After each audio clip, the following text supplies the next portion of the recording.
Hi, I'm Sarah, and this is the Squiggly Careers podcast. Today is one of our expert interviews with Amelia Nagoski, who is the author of a book called Burnout, alongside her co-author and twin sister, Emily. And we're going to be talking about what burnout is, why it impacts all of us in some way. I think we've all either got close to or experienced burnout, or we know someone who has, and we want to be in a position to support people to be at their best and to prevent burnout. And I think the thing that I really appreciate about Amelia and Emily's work is it's very research-based and also really practical. They are really committed to supporting people with how do we just make sure that burnout is not something that we experience? How can we spot the signs?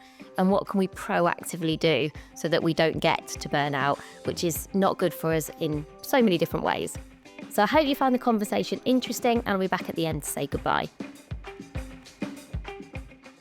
So Amelia, welcome to the Squiggly Careers podcast. I'm really looking forward to our conversation today. Thanks, me too. So we're going to dive straight in with this idea of a stress cycle. That's the sort of really big idea and the concept that stuck with me from the book and from the video book. I've kept coming back to it and thinking, am I completing the stress cycle? And that is not a question that I asked myself 3 days ago. So share with our listeners, what is this stress cycle? Why should we care about it? And why do we need to complete it? The stress cycle is a physiological response. Stress is a cycle that happens in your body.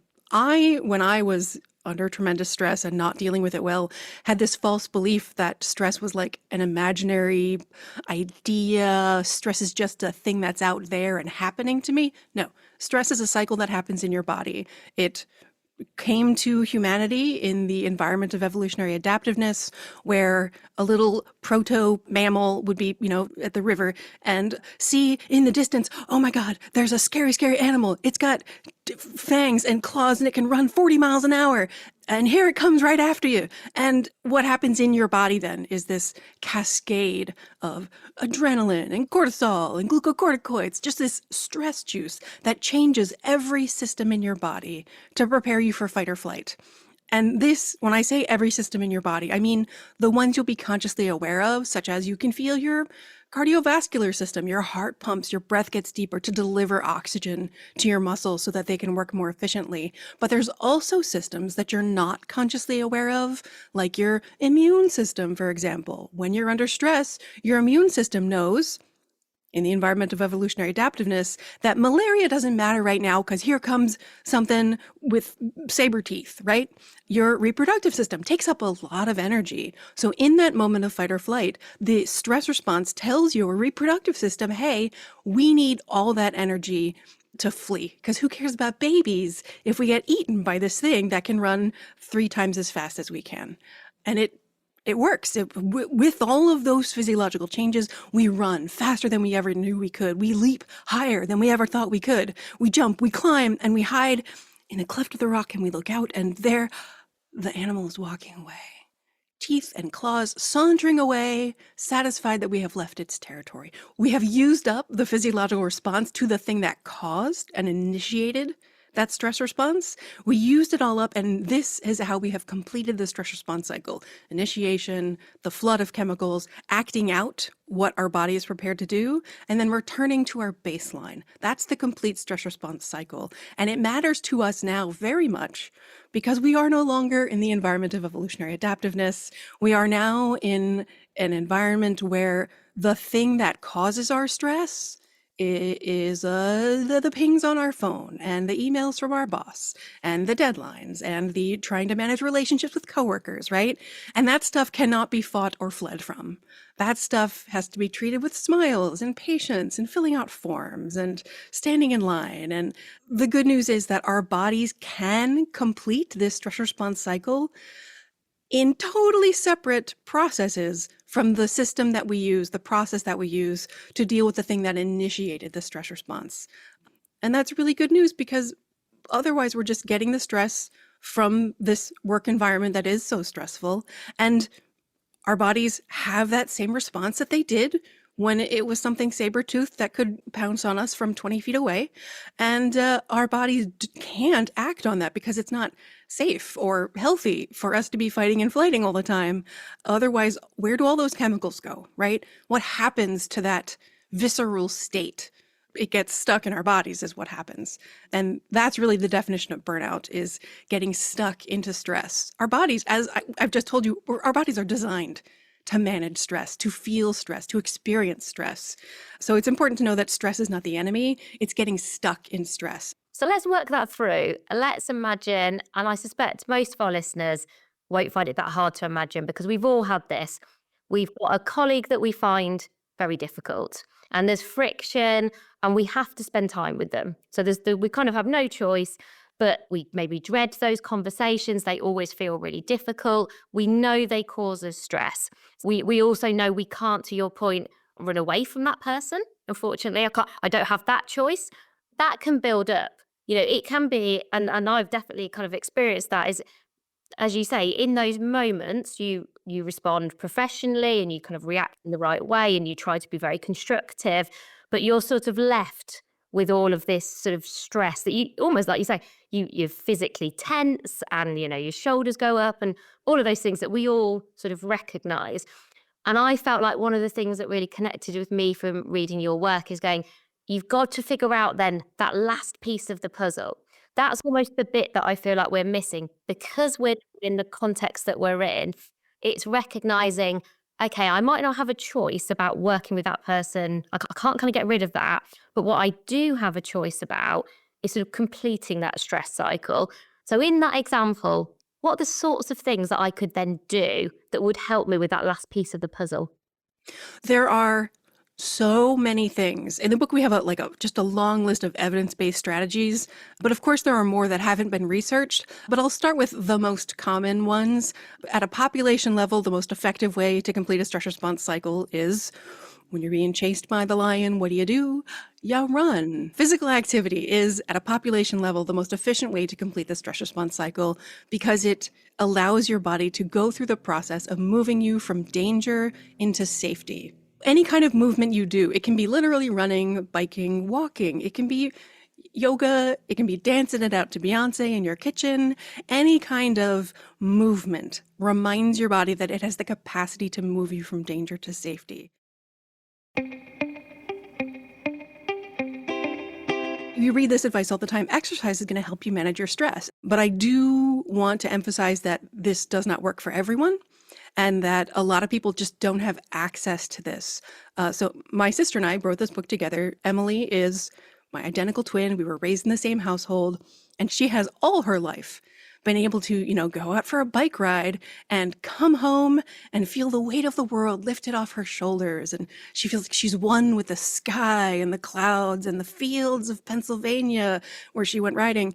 I thought she was making that up. And I have never, to this day, never experienced a complete stress response cycle from physical activity alone. So if you're like, all these people have been telling me that I'm going to be able to manage my stress with physical activity, I have never felt this to be true. I'm just doing it because they tell me to. That was 100% me. And the good news is that it's not the only way to do it. Further, a lot of people have bodies that don't allow them access to physical activity. They live in environments that don't allow them access to activity. If you're out going for a walk to help manage your stress and you get catcalled, now that walk you were taking to manage your stress response has now initiated a stress response. So good news, there's a million other things. Here's 5. One is sleep. Just sleeping overnight, they say sleep on it, you'll feel better in the morning. I never believed that because I was like, the problem's not going away. Why will I feel better in the morning? Well, because you're dealing with the stress in your body, not the thing that caused the stress. And separating those two things shows us, yes, sleep can complete old leftover stress response cycles. In deep sleep, your brain expands and contracts, and like a sponge, it's physically squeezing out the leftovers of the chemical processes that have been going on, including the leftovers of creating all those neurotransmitters for the stress response. But also in the process of dreaming, we've probably all had the experience of dreaming about a thing we did all day that day, and you wake up in the morning and you're a little bit better at that thing. There's a lot of research about this, skiing and Tetris specifically, I think. So your brain is also practicing past scenarios and allowing you to experience a different ending to those scenarios, or to go through them again and this time use up that incomplete stress response cycle. So you've got physical activity, sleep, creative self-expression, making a thing, singing a song, doing a dance, acting in a play, using your imagination to create something that is made of you, that is a product of your energy and attention and focus, can take all that energy of leftover and pour it into something safe, something outside yourself. Connection with other people reminds your body that the world is safe and it does not have to be vigilant right now. This can manifest in just the lightest social contact of simple interaction with your barista. You go into the coffee shop and you say, "Hi, I'd like a vanilla chai latte, please." And, "Oh, I really like your earring." And the barista says to you, "Here's your vanilla chai latte. Thank you very much." And just that is enough to remind your body that the world is a safe place and you don't have to be vigilant. If you want to go really big with it, if you have somebody in your life that you love and trust enough to hug for like 20 seconds, the researcher on this describes it as hugging till relaxed. So it's not about the 20 seconds. It's about having someone you love and trust enough to put your arms around while you each support your own center of gravity and stand there in intense physical proximity. Proximity alone is enough. After some time, several long, slow, deep breaths, 20 seconds-ish, you'll feel a physiological shift in your body. This is not a thing you do with like a random coworker. This is a thing you do with a very good friend. I read this section and I thought, I knew my 7-year-old was worth it, because that's his job for me. I think everybody who knows me well, and probably most of my listeners, I don't hug people very often, but the 7-year-old somehow is different. And I do recognize what you've described. And I was thinking back to when he was particularly young and I had a really stressful job at that time. I think hugging him in the evening was part of me kind of letting go and like completing the stress cycle. Because I do remember sometimes I would just hug him. He loves a hug. He's like the opposite of me.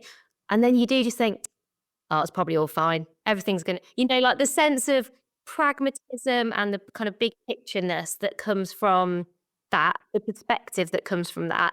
Even as someone who, like you say, that wouldn't be my first go-to. I don't think I would have got through that period of time without those hugs.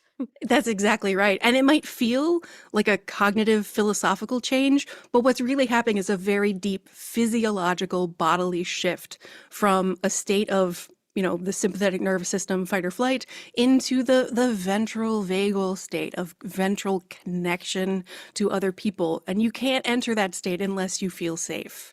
So it feels like, oh, it's probably going to be fine, and your thoughts change. But those thoughts changing is actually a result of a much deeper bodily change. And one of the things that you acknowledge, which I think will feel familiar for lots of people, is that it's hard to rest. Because it sounds rewarding. Who wouldn't want to rest? And that feels like something that probably objectively and rationally, if we were to think about it, we'd go, of course it's a good thing. But actually what it feels like for lots of people is self-indulgent, or it makes us feel guilty. Yeah, people would feel guilty about resting and doing some of the things that we've just described. So if someone is listening and they just do find it really difficult to do these things, what have you seen work well to sort of get people started? I was thinking, is it helpful for teams to do some of these things together? Because then there's sort of the kind of group dynamic maybe of some of it.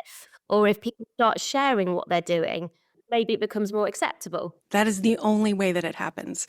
When one individual person says, all right, to hell with what everyone else says, I'm going to get 9 hours of sleep tonight because it's good for me and I need it. And then you start to feel great because you're getting your 9 hours of sleep. But at the same time, you're getting, text messages from people at work like, how come you're not awake yet? How come you're not answering your text yet? And there's this pressure from the outside that tells you, you should not be taking this time for yourself. And if you are in a workplace and you have a team where you can just decide, look, these are our working hours. These are our non-working hours, and we don't intrude. When someone goes on vacation, this is how we split up the work so that nobody is stuck doing all of the things. And you create a space where it is okay for people to rest, where nobody has to feel guilty. Having a group of people, that's the only way you stand against the wider pressure. Yeah, that feels very smart. And I also like the flexibility of that. So that could be your direct team, that could be kind of a cross-functional group in your organization where you come together because you're interested in learning and self-development. That could be a network that you have outside of work. I can sort of see that working in lots of different ways. Thank you so much for joining us on the Squiggly Careers podcast. Like I said, I've been really thinking about that stress cycle ever since I read the book. And I'm sure lots of our listeners now will be kind of going through that process in their minds and figuring out what works for them. Thank you so much. Hi, it's Sarah again.